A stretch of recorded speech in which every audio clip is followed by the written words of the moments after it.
Welcome to the Humourology Podcast with me, Paul Barros. This is where we put the fun into business fundamentals. My guest on this edition of the Humourology Podcast is a BAFTA and Emmy-award winning arranger, composer and conductor. His work can be heard in the award-winning films Titanic, Goldeneye, Hear My Song and Life of Brian, just to name a few. In addition to his work on the silver screen, he's worked with some of the biggest names in music, including Diana Ross, George Michael, Tina Turner, Rod Stewart, Jimi Hendrix, Amy Winehouse, and Bjork. Not only does his music appear in some of the most memorable movies and powerful pop hits, but he has scored some of the funniest moments in comedy as a constant collaborator with Monty Python. When it comes to arranging and composing comedy, no one does it better than this week's guest, John Altman. Welcome to the Humourology Podcast. Thank you. I'd like to start at the beginning. You grew up in an extraordinarily musically rich family. You were literally surrounded by music growing up with your uncles Wolf and Sid Phillips. And if I'm right in thinking, Wolf Phillips was the band leader and MC at the London Palladium during that golden age of variety, and arranged for, off the top of my head, people like Judy Garland, the Marx Brothers, Frank Sinatra, Nat King Cole, Duke Ellington, and Dean Martin. The real question I want to get back to is, was humour valued in your family? I think it definitely was, because my uncle was also the stooge for Danny Kaye in the stage show, and for Jack Benny. He was sort of an all-purpose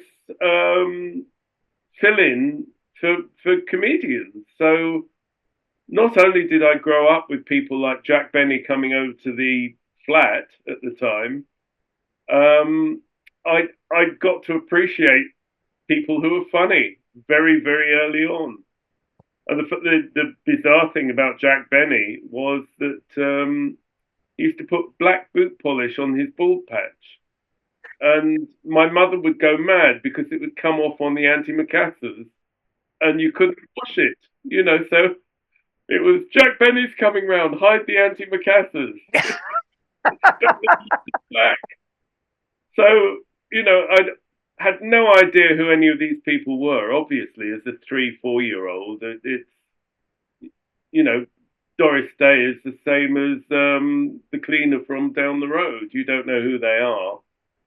And then my mother would take me to the cinema, and I'd see these people who were in the flat in huge relief on the screen. And I started, oh, hello, these are interesting people. Well, it sounds like the most fascinating time. Funny thing is, but being around musicians, there's always humour, isn't there? Oh, totally. I mean, you find that a lot of the finest comedians of the last 100 years were actually also very good musicians. And it's something to do with timing and knowing exactly when to pitch the joke. So, I mean, Sid Caesar was a saxophone player. Mel Brooks was a drummer. Phil Silvers played clarinet. I could go on and on and on through the sort of the American comedy thing, and every single one had some musical ability. But that's extraordinary, that connection, because we've had it on before. We've had well-known musicians on before. And what do you think it is? Is it something to do with the rhythm? To have to, in order to get a joke to land, you have to have a rhythm with it, and it's the same with music, presumably. Oh, totally. It's also, I think, why comedians, particularly, I've found over the years, have an empathy with musicians, and vice versa. A lot of it's like, what sport do musicians really appreciate a lot in this country? And the answer is cricket, because of the pacing and the timing, and the way it unfolds and certain things hit certain moments. It's got a sort of musical rhythm to it. And same thing with comedy. The best comedy I think, has this rhythm and pacing, and you have to know when to make a punchline, when to peak, and then when to peak again. And if the first peak isn't the right one to get the big laugh, the second one is, and then the reaction. It's all timing, and it's the same with, I think, with playing music or writing music. You have to get the peaks and troughs in exactly the right place. It's fascinating, isn't it? Because I know so many musicians who really secretly want to be comedians, and so many comedians who secretly want to be musicians. Totally. And the same thing, I think, again, going back to the cricket analogy, all the sportsmen I ever met wanted to play music, and all the musicians wanted to be great sportsmen, so it's. But then I'm intrigued that you've included sport in it. I used to think music and comedy, but I love sport as well. And of course, timing is essential. If you're going to be a great batsman, what do you need? Yep, absolutely. And also in sport, I've worked at a high level in sport, and that banter, if you like, is very prevalent in the dressing room, as it is in the band room, as it is in the changing room. All of that seems to be essential to actually get on in the business, if that makes sense. Well, what's also very interesting, following on from that, is how funny a lot of top sportsmen who then retire and go on the speaking circuit, how funny they actually are, and I think the same thing applies obviously to musicians to a lesser degree, because they're not going to sell out a room like Kevin Keegan, the footballer, or David Lloyd, the cricketer. But they're equally as funny. Their anecdotes and all our stories about studio mishaps or things that happen on the road are just as funny as a comedian's routine. Usually the telling of them are, you hone the way you tell the story as just like a comedian. So it gets embellished, it gets rounded, the punchline gets better. It's fascinating. It's completely fascinating, and we've had lots of comedians on the show as well. I mean, one of my good friends, and we wrote a book together called Leader on the Pitch, is Scott Quinnell, who used to captain Wales, and a brilliant rugby player. We did a show for 9 years on Sky called School of Hard Knocks. But Scott is one of the funniest after dinner speakers you could ever, and he has the timing of a top comedian. Yes. And wait, do you think that's just inherent? Do you think that's built in? Are we born with this? I mean, you've got DNA that goes back to, wonderful musicians. What part does nature and nurture play for you? I think I have no doubt about it. I got a gift that was a family trait. No question of it. I gave up formal music lessons at the age of 11. I've not even got music O-level. So anything I've done since, including playing saxophone, arranging, conducting, composing, has all been self-taught. So the problem, I think, with a gift, as you will be aware, is you use it or you abuse it, because it's easy. And I hate to say that to make me sound like some sort of genius, but it comes easily. You don't have to force yourself to create music or play music. It was there. It was always there. Now, I could have ignored it. I could have, that's nice to know. Now, what am I going to do with my life, really? And in fact, I did. I went to university. I studied English literature. I went on to work on a PhD. I had never had any intention of becoming a professional musician, because it was an easy thing to do. I could pick up a saxophone and play whatever I wanted to play. whereas people would be struggling to get a noise out of it. It's very strange. But I mean, the reason I got into the business full time, although I was making records when I was at university, I got a phone call saying, "Would you like to join Hot Chocolate?" And they were the top band at the time. I thought, well, that's got to be better than flogging myself on the mid-Victorian English novel, Hot Chocolate, for our younger listeners, were an enormous band fronted by Errol Brown, if I'm correct. Absolutely. And they were literally the biggest, one of the biggest bands of their era. The biggest selling band after singles band after the Beatles. Wow. And they had hits every year of the 1970s and 80s. I think every single year they had a chart hit. And I'm presuming that Errol Brown wrote You Sexy Thing About You. I had to sing it, which is very unfortunate. Where are you from, by the way? I'm from North London. Sorry, it's just not a line from the song. Exactly. No, hold on. You had so all the backing vocals are you on there as well, are they? No, I joined the band as an auxiliary member, which meant that they went on tour with a brass section, which I put together and arranged for. And they were very inclusive. They wanted me as part of the, where's John? They called me the prof because I'd come from London University, And Harvey from the band still calls me prof. Oh. So nobody else does. But obviously it's like this intellectual joining the band, he had to be the prof. So that's what I got. But I found myself, I did 2 tours with them over a couple of years.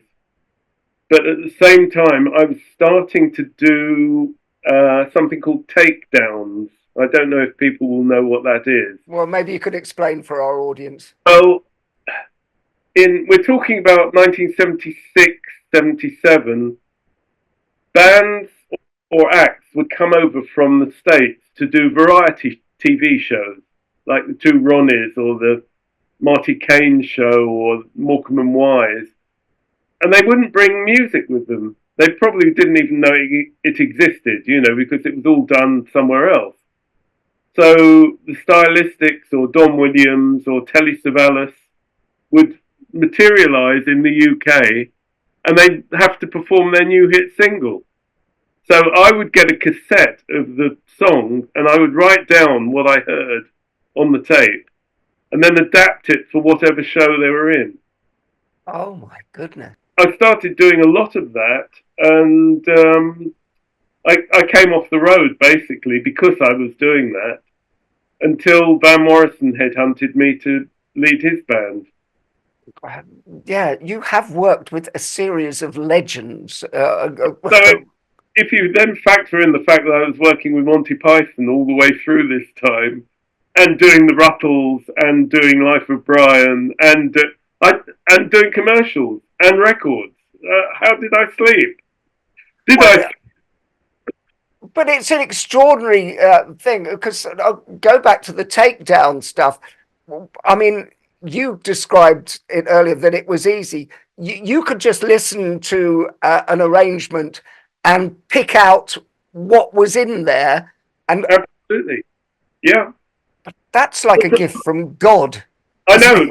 Not only could I do that, but I could do it sitting at a table or on a plane or on a train without a keyboard. I can't explain it. I mean, I can still do it. I recently, 10 years ago, I took down Quincy Jones' score from The Italian Job for live performance with orchestra. And that was great fun because I hadn't done it for so many years. To actually sit down and listen and go, okay. And it comes back. I thought, God, I'm going to be so rusty. But after a while, it became like second nature again. But going back to when I was 6, 7 years old, I could tell you what was going on an orchestral record just by listening to it. I could say, oh, look, there's a bassoon doubling the cellos, or there's a flute and clarinet, but they're playing in octave unisons. I could hear it. It's I mean, it's the equivalent of life becoming, for a visual person, like a Fellini movie. I was talking to my friend, and do you know Alistair McGowan, the impressionist? I So do, yeah. we were talking about that, and we both think that we've got something which he described as misophonia, which is when extraneous sounds irritate you. Yeah. And you have to, do you have that? Because I've got some of that. If I'm in a bar and something's playing, my brain will be following the melody and the bass line and all that. That must be like on speed for you. It's very interesting, and I mean, it's not quite the same thing, but people would say to me, doesn't knowing the nuts and bolts of what's going on hamper your enjoyment of hearing the whole thing? And I say no, because I can hear the whole thing at the same time as knowing what's going on, which is a sort of similar situation, you know, that maybe elevates, and I don't want to claim any genius out of it, but it maybe elevates my hearing beyond other people who just hear a record, let's say.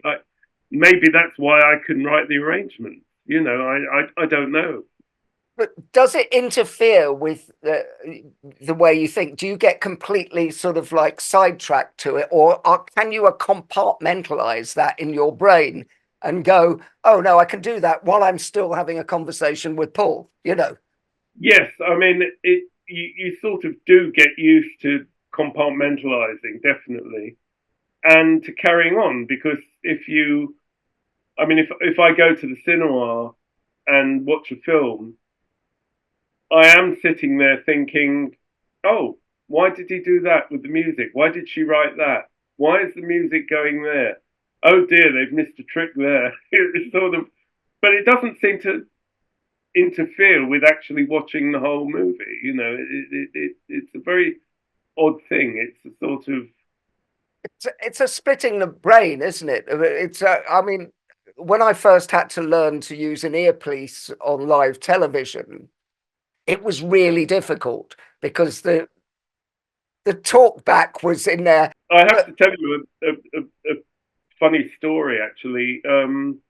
Talking about Telly Savalas.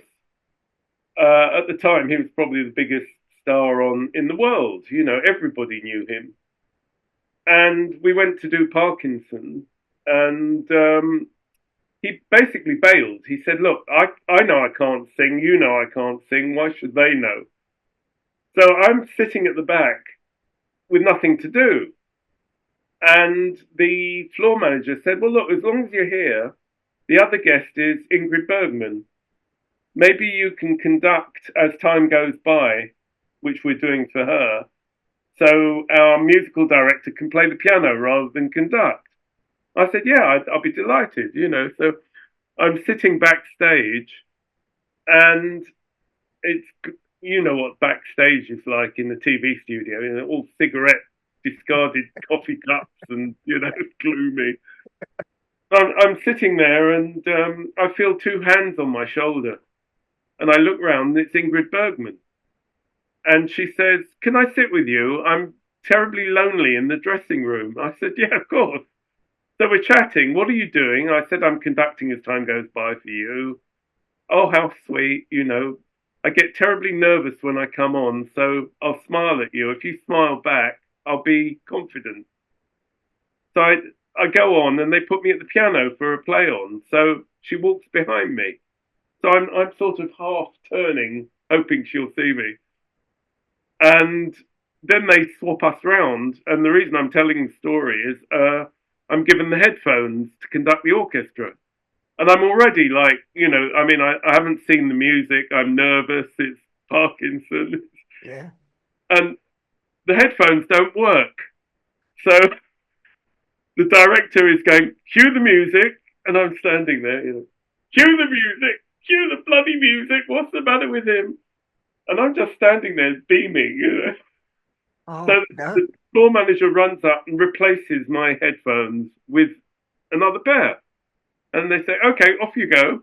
and I start conducting just one of those things. And about 4 bars in, this voice goes, "Band sounds terrible tonight."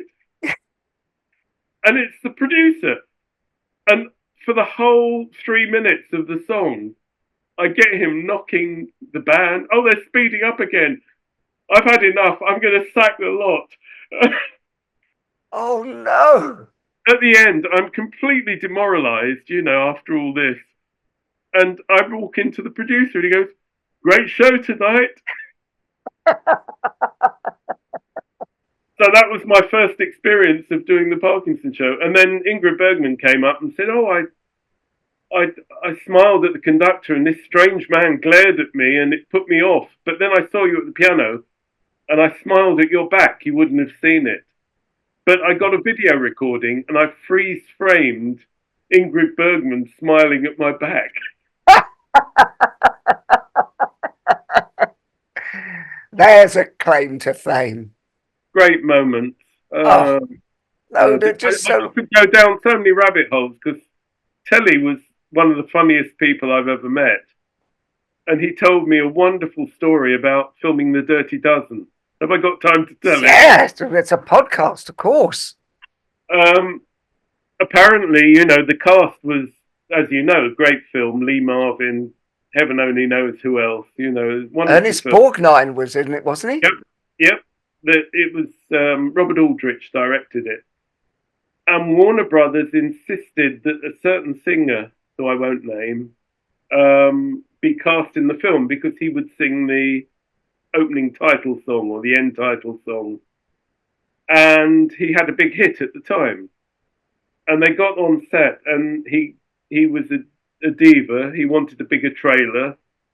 He couldn't remember his lines. He couldn't hit his mark. He was like a plank of wood.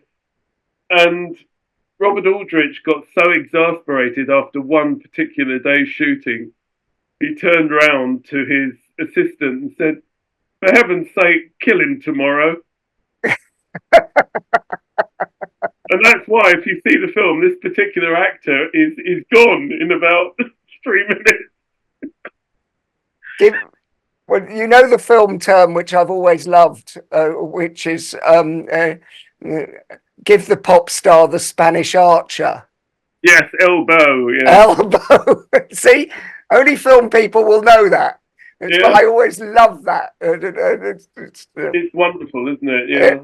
There's a whole new language of that. Well, talking about films, and you mentioned it earlier on, your arrangement of Always Look on the Bright Side of Life for Monty Python's iconic Life of Brian. What was the creative process like while working on such a legendary film? Well, bizarrely, I was at script meetings. I have no idea why or how, but I was definitely there. And they weren't going to have any songs in the film, but they didn't have an ending. So in the meeting, they would, he'll get rescued. He won't this, he won't that, but nobody really was coming up with anything that seemed to be satisfactory. Plus, what one forgets, and I tell people all the time, is they weren't half a dozen mates. They were various combinations of writers thrown together by Barry Took at the BBC. Yeah. So you had John and Graham Chapman, you had Terry and Michael, you had Eric Idle on his own, and you had Terry Gilliam on his own. So everything that one group of people or writer would say, the others would go, "Oh, I don't know if that's going to work. Oh, I'm not sure," So Eric said, "Why don't we end with a song?" "Oh, I don't know." So he went off and I think he wrote about 2 or 3 songs. I may be wrong. But he came back and he played the guitar version of Bright Side of Life. And it was completely sort of, it's not very good, is it? Oh, no, don't like that. And he called me and said, "Look, we're going to do it." I'd worked with them first in '74. I went along to do something on Matching Tie and Handkerchief, Fantastic. the album, because people forget that in those days there were no video recorders. So I had the albums. And I played them relentlessly. Well, if you wanted to hear a sketch or anything like that, you either caught it live or you bought an album. There was nothing in between. Yeah. So, digressing to Matching Tie and Handkerchief, I went to play saxophone on, I'm ashamed to say, they did this Gary Glitter spoof. Different times. At different times, obviously. Yeah. And they decided that they didn't want any sax, but would I do vocals and hand claps? So I wound up singing and doing hand claps on the track that I have to say I never heard till about 3 or 4 years ago. Somebody sent me it, and the only voice I can hear is mine. Terrible. But I became a go-to for the Pythons, and I did the Ruttles, which was the Beatles spoof, and well, I'll come on to the Ruttles, but because I'm a big fan of the Ruttles, I just wanted to get a little bit more about Brightside, because well, I mean, the arrangement. This was just Eric Idle strumming a guitar, presumably, and is that whole arrangement yours? Yeah, I know totally. You whistled on it. Yeah. But is that whistle part of the arrangement?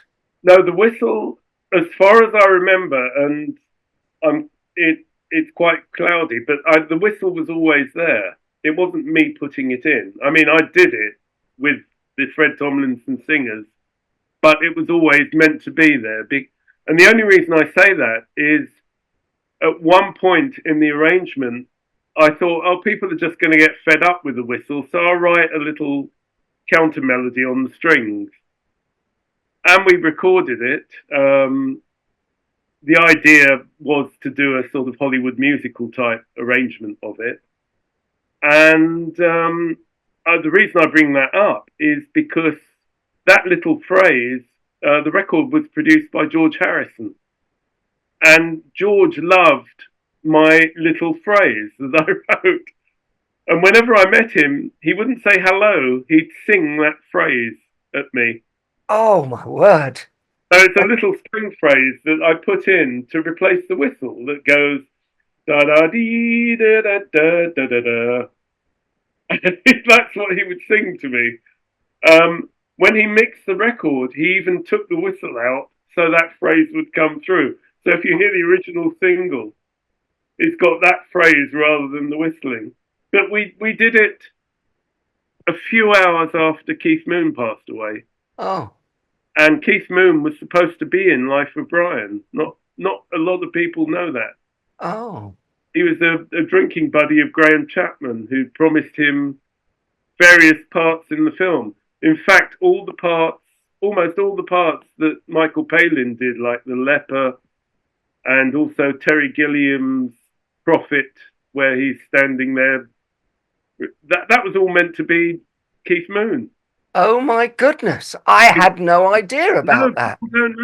People don't know that. It's amazing, isn't it? It's an exclusive for the Humourology Podcast. It is. But no, we recorded the track, and Eric, I've got my piece of paper here. I had assumed that all the Pythons were going to sing Always Look on the Bright Side of Life. It would be a choral thing. Yeah. So I mapped it all out in terms of how they would do it. Now, Eric went off to film, and in the hotel room, he suddenly thought, I'll do that nudge, nudge, wink, wink voice. And he put it on, and that worked. And that's what became, and the whole crew started singing the song. So they knew they had something that was going to have legs. The legs it's had completely amazed me because I wish I'd known. I did another session that afternoon. And I don't even know what and where. Well, I do know it was at Air Studios, but I don't know what it was. But iconic is the only word for it, isn't iconic. I mean, who knew? I didn't know. I mean, it was, but when I rang Terry Jones, who basically till the end of his life thought it was awful, I said to Terry, "How much of the song do you need for the?" Because he was directing the film, and he said, "Oh, about 20 seconds." So I rang Eric and said, "Terry said 20 seconds." I won't tell you what Eric said, but we did the whole song. And funnily enough, on the movie, it was supposed to fade out, but they just kept it going and going and going. And it all breaks down on the movie. You know, it gets to the end of the movie and you can hear the strings clunking and somebody playing a little sort of, you know, as you do at the end of a track. And Eric is going, you can buy this song in the foyer, folks. So I think he's just ad-libbing at the end, isn't he? Totally, yeah. And they kept all that.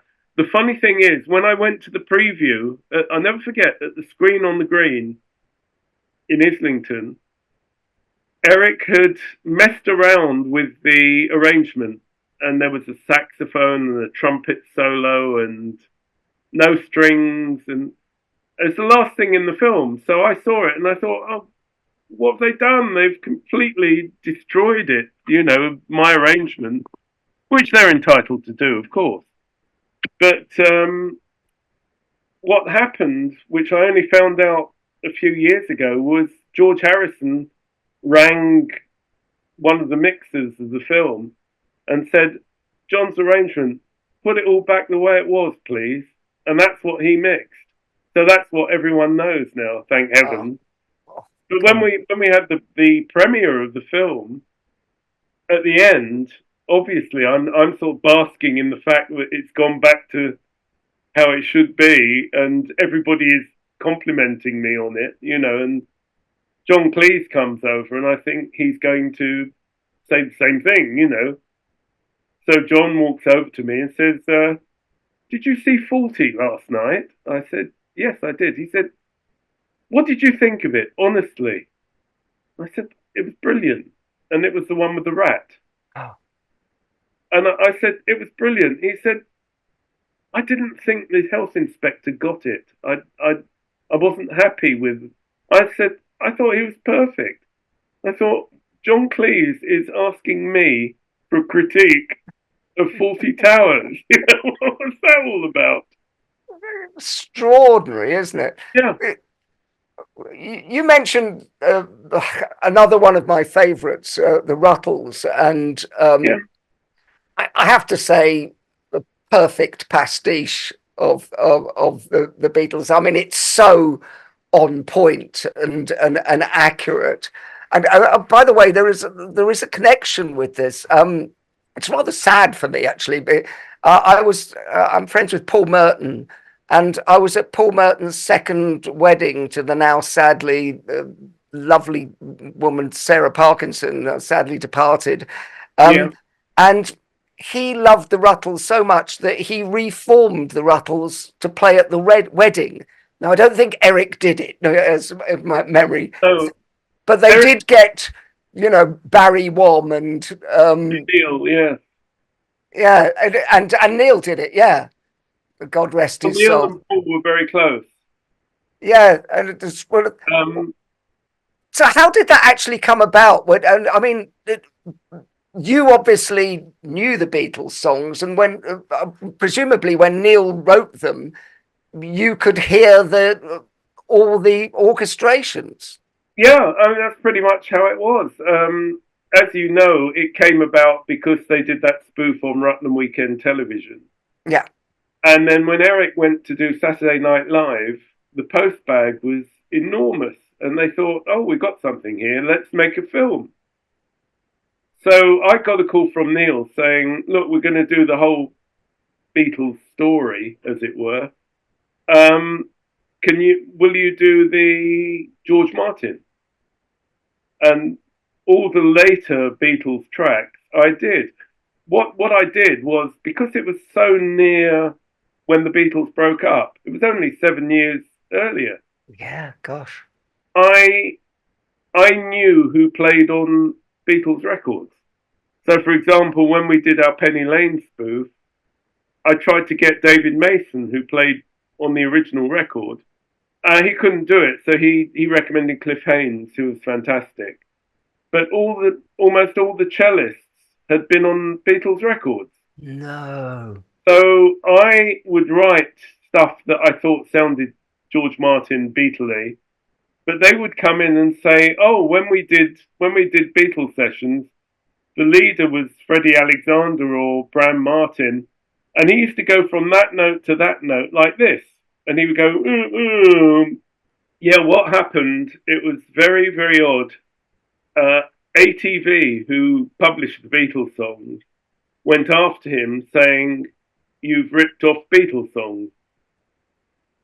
John Lennon and George Harrison said no, but ATV controlled the thing. So ATV got a thing where it had to say Lennon-McCartney Innes for all the songs.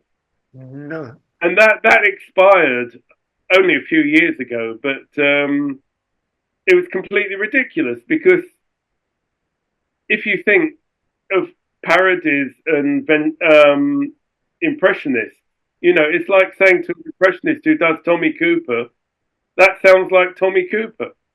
Yeah, well, I think it can be otherwise. I mean, again, George Harrison was there the whole time. He loved the songs. He would play them. George used to play Ruttles songs. Oh yeah, George is in the Ruttles. Of course, yes. He plays the interviewer with Michael Palin. I feel good. I feel bad. I feel happy. Songs. I feel sad. Eric told me that the most surreal moment of his life was John Lennon and Ringo Starr singing "Ouch," while Eric and Neil sat on the sofa. It was absolutely surreal. But they loved it. I mean, George said, "I would much rather have been a Ruttle than the Beatles." It's Leggy Mountbatten is my favourite. Yeah. John, we have fans who are well known who want to know questions. We have one fan, you will have heard of the band Madness. Mark Bedford from Madness wanted to ask you a question, and it goes like this. Hello, John. This is Mark Bedford from Madness. Can I ask, do you use humour to relax other musicians before a big take in the studio or before an important gig? And also, how do you approach depicting humour musically when asked to do so when composing for TV and film? Thanks a lot. Did you get both those questions? I did, yes. And look, I used to know Mark years ago. He's been on the show and he's a huge fan and he's a great mate as well. But when I told him you were coming on, he goes, "Can I ask him a question?" He'll know, and as you know, the atmosphere in most recording sessions, if it's not tense because it's a movie session, or if it's relaxed because it's something else, you're still using sort of, the banter to relax everyone, to get them feeling good about playing. I remember one composer, again, who I won't name, he's no longer with us, but when he heard that I was going to go to Hollywood to record, he said, "You won't like it because you can't shout at them." And I thought, I don't shout at them anyway. What's he talking about? Some composers, conductors, work by terror, which I've never understood, because if people are relaxed and having a laugh, they're going to produce better music, I'm sure. Well, isn't that where the best creativity comes from? Is when you are in a relaxed state. I'm now a psychologist, so I talk to people about creativity and playfulness. There's an intersection where you'll get the best out of them, isn't there? Oh, I agree 100%. And I mean, I've always gone in with the idea that some sort of joke or light-hearted banter relieves that tension, particularly if there is tension coming from the control room. For example, if you're working with a bunch of producers and you don't really know them and you don't quite know what they want and they don't know what they want, it's a them against us mentality, you know. It's very interesting. Well, but it's a great bonding tool, isn't it? Really, if totally people are laughing together, they are bonded. Oh, totally. And whether it's throwing a line back that at people that they've experienced on the session that made them laugh, you know. For example, I'll give a quick example. One of my favourite bass players on my sessions plays a fretless bass on a particular show, and the director, who really was not musical at all, suddenly said, "What is that moaning noise?" And it was a fretless bass guitar. So whenever I see him, you know, it's can we have a bit of that moaning noise, please? It's just like it's something that relates to each other, you know. And another time, I was the arranger, musical director for a composer who was actually a pop songwriter who'd fallen into writing drama music. And the thing among the musicians was that the music for one series sounded very much like the music from another series that he also did, that we also did. But it was, you know, we never said anything. No. But Radio Times used to carry a sort of column, a question and answer column. And one of the questions was, is the music for X the same as the music for Y? And the answer was, it is, Mr. Hayward. So the flute player and I, whenever we speak or whenever we interact, it is Mr. Hayward. This is good now for 40 years. Oh, that's wonderful. Wonderful. Did you have an answer to Mark's second question? That's actually a very interesting question because you can run... I'm not a big fan, except when I've done cartoons, of what they call Mickey Mousing, which is basically the wah, wah, wah, wah, wah, wah, wah. You know, if something's funny, it's funny. It doesn't need that. What Elmer Bernstein, who was one of my mentors, and what I've tried to do as well, for example, what he did in Animal House was he wrote a serious score. So he was scoring a drama, not a comedy. And I've sort of done the same thing in my time with things like Funny Bones, I guess, and Little Voice, you know, where Brilliant movies. Playful, but it's not comic. So you let the comedy stand by itself, but you're putting a sort of a relaxed feeling, if you like, into the music that says it's okay to laugh if you want to laugh, but I'm not forcing you to think that this next bit is going to be funny or this last bit or what you're seeing needs help, you know, because I don't think that funny music particularly helps. The analogy I was thinking of is, I mean, I think this is time immemorial, but when in Morris Minor and the Majors, we used to do comedy songs, but I was always insistent that we played everything straight. We thought we were great, you know, and if we let people in on, no, we were playing everything straight because it became funnier. Well, that's the interesting thing. I remember my friend looked after the Portsmouth Symphonia, and he said to me, it's funny because everybody is really trying to play well. They're not trying to play badly. I mean, they're all playing the wrong instruments, but they know enough music to attempt to make it sound good, which makes the whole thing funny. Whereas if you got a section of people and said, play like a bunch of 7-year-olds who've just found an instrument, it's not going to work. And I've tried it. It doesn't work. No, but it's a great question, and it really does get to the heart of actually how humour works. Is sometimes deadpan will work much. Jack D, who we both know. I have to say, I did a record with Brian Clough, the football manager. It wasn't It's Only a Game, was it? It was. It's Only a Game. I'm one of the only people in the world who'll know, because I went on holiday to Majorca in Spain with J.J. Barry. Who wrote it? And by the way, I think there are only 4 copies in the world now, aren't there? I'm sure it's popped up on YouTube. I'm sorry to say.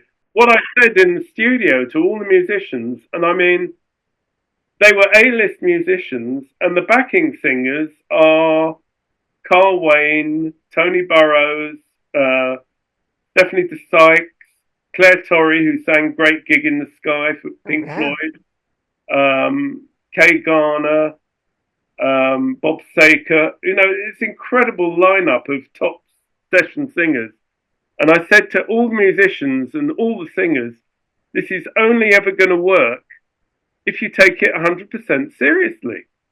Because if you think this is the most sort of idiotic thing I ever did, people aren't going to buy into the fact that it's there. So it was 100% serious. The only funny thing was Brian Clough, bless him, told me his favourite group were the Ink Spots, and he went to see them at the Batley Variety Club, and he queued up for an hour to tell them how much their music meant to him.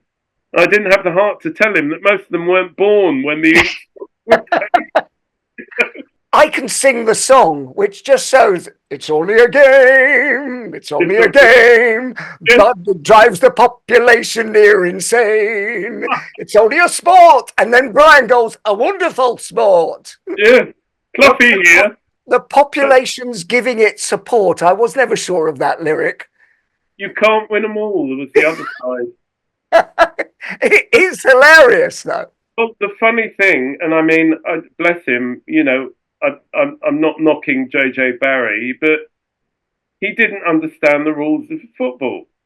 So he'd written a monologue for Brian Clough about, the 15-yard line and the this and the... It was American football stuff. So it was very hard to keep a straight face. Oh. It really was.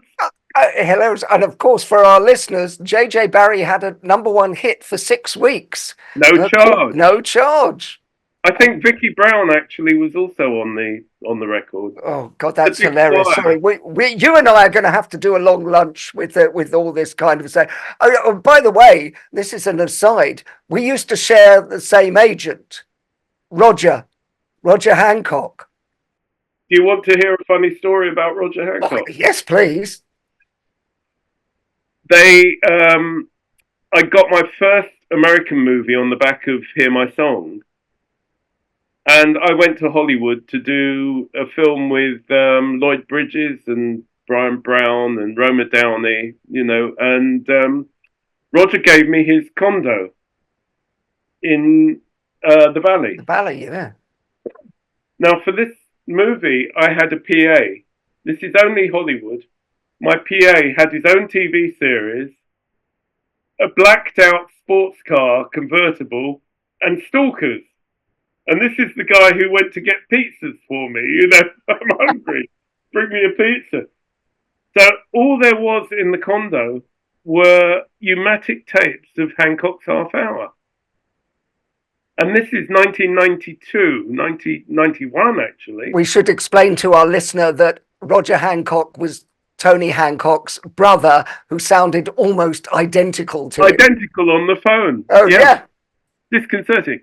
Anyway, I'm in the condo with all these tapes, and this is pre-home video. None of them were really released or anything.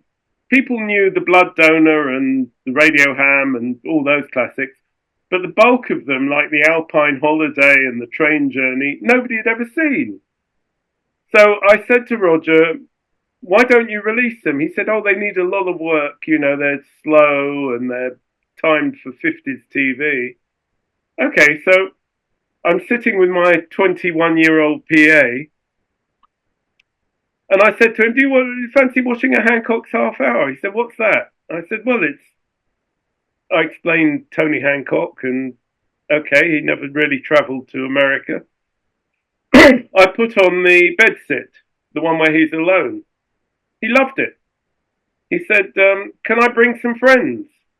I said, yeah. Well, so round to the condo come Marty Noxon, who wrote Buffy the Vampire Slayer, River Phoenix, Corey Haim, all the Brat Pack, and they love Hancock. They're all watching The Blood Donor and The Lift, and they're quoting lines from, a pint, that's nearly an armful. So this is that bizarre moment, when the Brat Pack got into Tony Hancock. Well, nobody knows about it. No. Well, everybody who wants to know more about those kind of stories should actually get your brilliant autobiography, Hidden Man, because it's filled with humour and humorous stories. The things that I remember about it are Freddie Mercury's laughter. You reduced the late, great Freddie Mercury, and I used to hang around with Queen because actually John Deacon, the bass player, used to produce Morris Minor and the Majors, which for his sins. And so we used to hang around a lot, But how did you reduce Freddie to... We were on the road with Hot Chocolate, and our promoter was Mel Bush. I remember Mel. Who also promoted Queen. And they were one day behind us on tour. So quite often they'd check into the hotel when we were checking out, or we would meet them going down when we were coming back. They were coming from somewhere else. Sometimes we'd be in the same hotel and we'd go to each other's gigs. So it was very fluid, So I got to know... Bizarrely, I knew their lighting guy, James Dan, who was at university with me, and their tour manager, Dave Wernham, I'd known since I was a teenager. But neither of them knew that they knew me. So it was that moment when we're in the bar and Dave says to James, I was at John's 21st when he had Muddy Waters playing. And James goes, I was at his 21st when they had Muddy, and neither of them knew. But anyway, we were in Salisbury Plain Services, which I have to explain to viewers. That's not a qualitative judgment. Salisbury Plain is where Stonehenge is, and it's also where the British Army does their manoeuvres. So it's about 3 a.m, and we're in there, Queen are in there, and the British Army on manoeuvres are in there. And I'm in the queue in front of Freddie, and behind him is a soldier in camouflage with a tree growing out of his backpack. So I go up to the counter, and the woman behind the counter says, yes. I said, egg, chips and beans, please. And she points at the sign and says, sausage, eggs, chips and beans. I said, I don't really want the sausage. It's like 3 a.m. and it won't go down well. Can I just have the egg, chips and beans? She says, it's on the picture. You have to have it. And I said, well, I don't want it. She says, well, you have to. I said, well, look, I'll pay for it, but don't give it to me. She said, no, you pay for it, you have it. I said, okay, put it on another plate. 1 plate per order. Okay, this is not going well. Can I see your supervisor? So another woman comes along. Yes. I said, eggs, chips and beans, please. And she points at the sign and says, sausage, eggs, chips and beans. I said, no, I've been through this. I don't want the sausage. She says, you have to have it. I said, well, what do you mean? She said, it's the law. I said, I've never heard of a law that says I have to have a sausage. She said, are you trying to be funny? I said, no. She said, because I'll call the police. I said, what, the sausage, please? So eventually I said, well, look, give me the sausage. I'm going to put it in the bin straight away. I said, you can't do that. I said, I paid for it. I can wear it if I want. Anyway, she gives me the sausage, eggs, chips and beans. And I theatrically shout to the assembled diners, if you can call them that, anyone want a sausage? And this truck driver goes, I'll have it. And scrape it. I get daggers looked at me. Anyway, all this time, Freddie is on the floor, clutching his side, rolling around, laughing, while the guy with the tree is standing there like completely deadpan with a tree growing out of his... So whenever I saw Freddie after that, I would creep up behind him and I'd go, eggs, chips and beans. And he would immediately, without turning round, he'd go, sausage, eggs, chips and beans. I don't want the sausage. You have to have it. It's the law. And nobody knew what the hell we were talking about. Oh, God, there's a brilliant Freddie Mercury story that nobody's ever heard before. Oh, there you go. I mean, never mind all that Live Aid and, Bohemian Rhapsody stuff. The minutiae of the hits, Well, I have to say, I was in Psalm Studios and I kept hearing all day long this sort of unaccompanied vocals, all out of time and out of whatever. And I stuck my head in, I think it's Gary Langan and Gary Lyons. I said, what on earth are you doing? They said, oh, we're doing a song for Queen, a Bohemian Rhapsody. And I went out and I said to my mate, oh, that'll never catch on. Forget that. Oh dear. Yeah, whatever happened to that song? Yeah, shows how much I know, doesn't it? Yeah, exactly. Well, John, we could talk all day because you're wonderful, but we've reached the point in the show which we like to call quick fire questions. Okay. Quick fire questions. So, you've been around the business a long time, in all kinds of businesses. Who's the funniest business person you've met? Now, as your business is music, I'm going to grant you some leeway here. I'm actually trying to think of people who aren't comedians for a living, because I've met some incredibly funny people who are comedians, like and heroes like Gary Shandling and Sid Caesar and Larry David and Jerry Seinfeld, and let alone the Pythons, and they are hilarious people. I would say the guitarist Mitch Dalton is the guy, an English great session guitarist, jazz guitarist. I think he's the funniest person I know. Mitch Dalton. Well, we'll give a shout out to Mitch then. He is so funny, and always has been. And is it just a quick? Oh, you'd phone him up, and say, "Are you busy?" And he'd say, "Busy? Busy's not the word for it. Slack. That's the word for it." Oh, well, we're going to have to look Mitch up. Oh, his timing is absolutely brilliant, and and he also has played some very naughty pranks on me over the years, which sort of, after in the flush of whatever, I played cricket and hit Dennis Lilly for 4, so he phoned me up pretending to be Dennis Lilly, and strung me along for hours, and I was in a bus crash on the tarmac from an Aer Lingus flight, and he rang me up with an Irish accent, asking me to go into great detail about it. This is one of those. It's a great wind-up merchant. We love a wind-up merchant. We don't know, but it's funny. Did you play some? Because I played some of those pro celebrity games when you play with your cricket heroes. Oh yeah, and you scored a 4 off Dennis Lilly, which I scored a 4 at Edgbaston. Unfortunately, it was off the bowling of Donny Osmond, who throws like you throw with your left hand, if you know what I mean. Oh, I know. I mean, I played for the Bunburys for like 30 odd years. Oh, did you? Alongside Eric Clapton and Bill Wyman and all that mob, you know. Oh, God. Well, there's going to be a whole other podcast about that, I suspect. Oh, it's great fun, yeah. But it's interesting, isn't it? It's no, Mitch is my number one pick, I think. Okay, we'll put Mitch Dalton down. So, what book makes you laugh, John? Again, so many. I mean,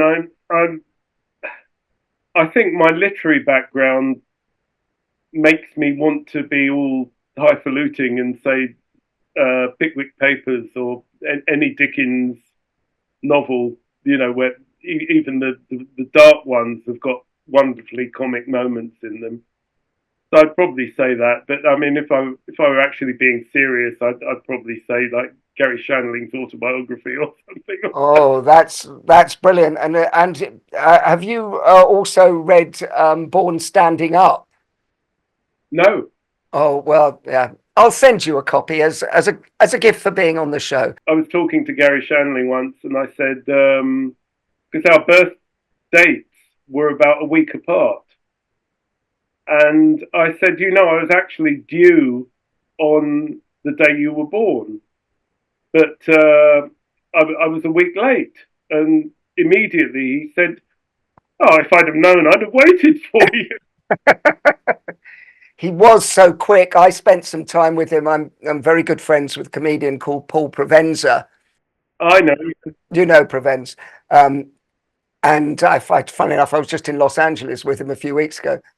And but we Gary used to work out at the Comedy and Magic Club on a Sunday night to work and everything, and just sitting in the dressing room with him is just such a great thrill because they're the great comedy mind, and he's also very nervous.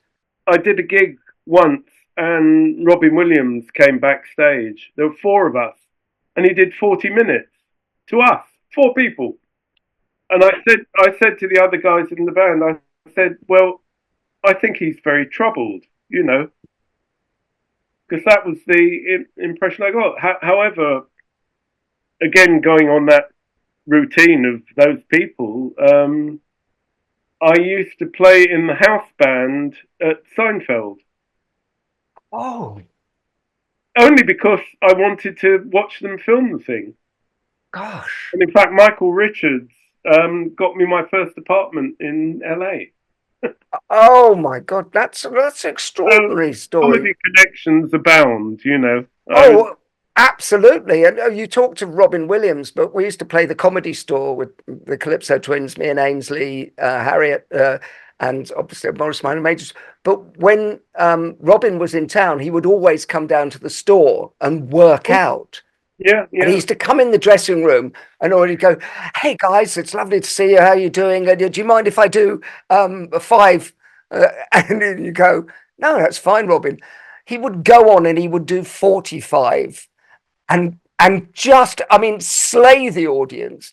And if you had to follow him, it was the hardest thing in the world because he'd sucked all the laughter and energy out of the room. For me, the interesting thing about being associated with the Pythons and that crew was that I got to be the musical director on the Secret Policeman's Ball. Which was extraordinary. So I got to hang out a lot with Peter Cook and then Dudley Moore in America and, you know, Billy Connolly. And then when I was in the States, sort of, you know, get to hang out with Carl Reiner and Mel Brooks and people like that. So I've always had that penchant for being around comics, you know. What film makes you laugh? Galaxy Quest. Oh, I don't know Galaxy Quest very well. Galaxy Quest is the send-up of Star Trek. It's absolutely brilliant. I've not seen it. Oh, you must see it. It's Alan Rickman, Tim Allen, Sigourney Weaver. It's a wonderful film. Oh, well, that's one to write down. I thought, being a musician, we might have some Spinal Tap in there. Spinal Tap, definitely. Duck Soup. Got to be. All the English comedies like Too Many Crooks, Wrong Arms of the Law,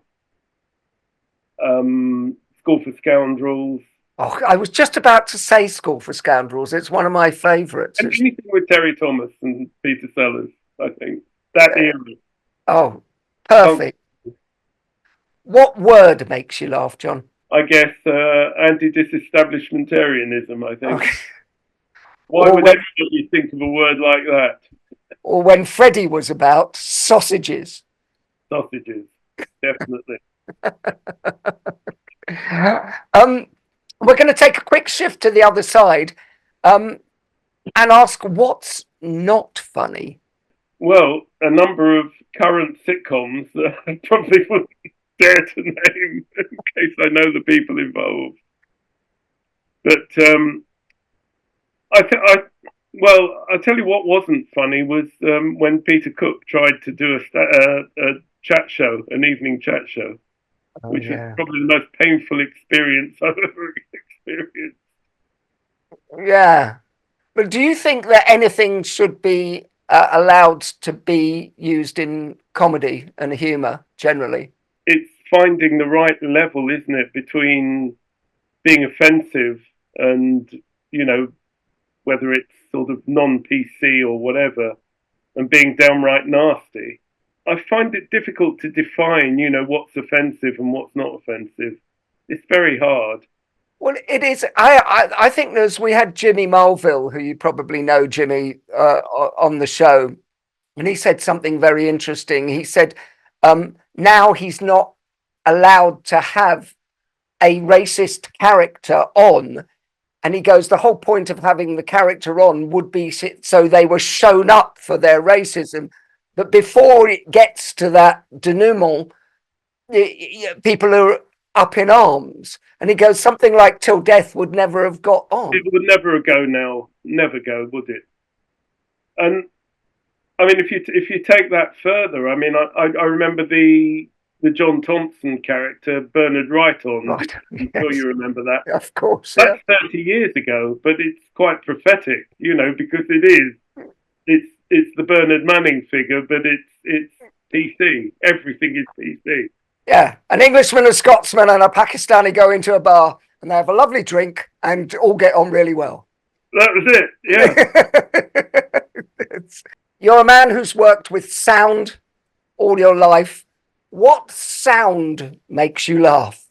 There are instruments that just make you laugh because they're so ridiculous, But what would that be? A sousaphone? What? Yeah, although I love to write for sousaphones and tubas, Yeah. I mean, sort of contrabass saxes are quite amusing, I think. Oh, nice. I'll tell you a sound that's just one specific moment. An engineer called Keith Grant, who used to run Olympic Studios in London. I recorded it in Barnes. In Barnes. It was the favourite studio of Buddy Rich. And Keith Grant was a practical joker. And in the drum booth, he set up a little speaker, unbeknownst to Buddy Rich, who every time he played his hi-hat, Keith Grant would go, and Buddy Rich would take it apart and oil it and put it back, and then he'd go,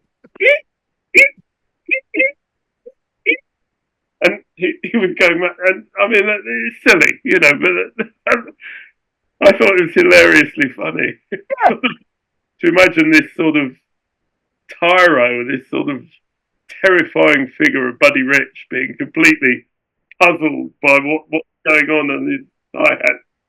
Oh, well, we come to our penultimate question. You've got 2 degrees in English. You're a very brilliant man. Would you rather be considered clever or funny? Oh, funny. I mean, I've been very lucky in terms of, being able to achieve what I've managed to achieve. But if I could, I don't know, if I could make people laugh, I'd be absolutely delighted, And I have done, but in my own way, I guess. Well, now you've given us a lot of laughs today. Final question before we let you go back to the studio is desert island gags. If you could only take one joke with you to a desert island, what would it be, John? I'm sure a lot of people have said this one, but somebody I did work with who I had vast admiration for was Bob Monkhouse. And it's that, you know, they all laughed when I said I wanted to be a comedian. Well, they're not laughing now. It's a great gag. That to me is the funniest joke ever written. No, it's a great jag, and you have been an absolutely great interview. Thank you so much for spending time with us on the Humourology podcast. It's been superb. Thank you. Let's do it again. Absolutely. The Humourology podcast was hosted by Paul Barros, produced by David Rose. Music by Steve Hayworth, creative direction by Les Hughes, and additional research by Helen Sykes. Please remember to subscribe, like, and leave a review wherever you get your podcasts. This has been a Big Sky production.